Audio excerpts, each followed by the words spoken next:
Israel और फिलिस्तीन जंग को लेकर एक बार फिर संयुक्त राष्ट्रीय महासचिव एंटोनियो गुटेरेस ने चिंता जताई है।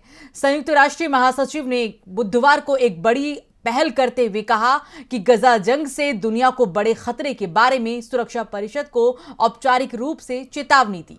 क्या है पूरी खबर, देखते हैं इस रिपोर्ट में।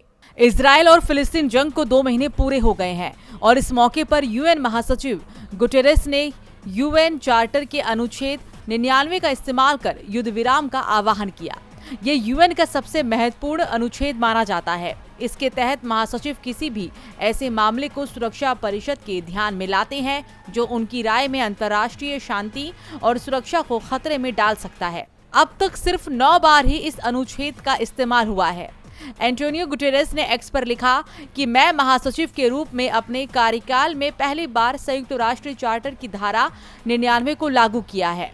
गजा में मानवीय व्यवस्था के पतन के गंभीर खतरे का सामना करते हुए मैं परिषद से मानवीय आपदा को रोकने में मदद करने और मानवीय युद्ध विराम घोषित करने की अपील करता हूं। गजा में युद्ध विराम के लिए गुटेरेस के यूएन चार्टर के अनुच्छेद 99 का इस्तेमाल करने पर इजराइल का भी बयान सामने आया है। इजराइल ने यूएन महासचिव पर फिलिस्तीन का समर्थन करने का आरोप लगाया।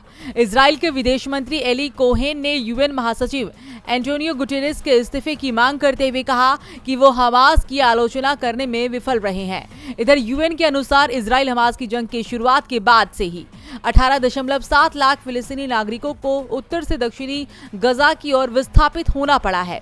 ये 80% से ज्यादा की आबादी है। जंग की वजह से पूरे गजा में स्वास्थ्य व्यवस्था पूरी तरह से चरमरा चुकी है, क्योंकि अस्पताल पूरी तरह से नष्ट हो चुके हैं। गजा में जंग से प्रभावित के पास दैनिक जरूरतों को पूरा करने लायक भी सामान नहीं बचा है और भुखमरी के हालात बन गए हैं। 7 अक्टूबर से चल रही इजराइल फिलिस्तीन जंग में अब तक 16,000 से ज्यादा लोगों की जान जा चुकी है, जिसमें इजराइल के 1200 और गजा के 16,000 से ज्यादा लोग शामिल हैं।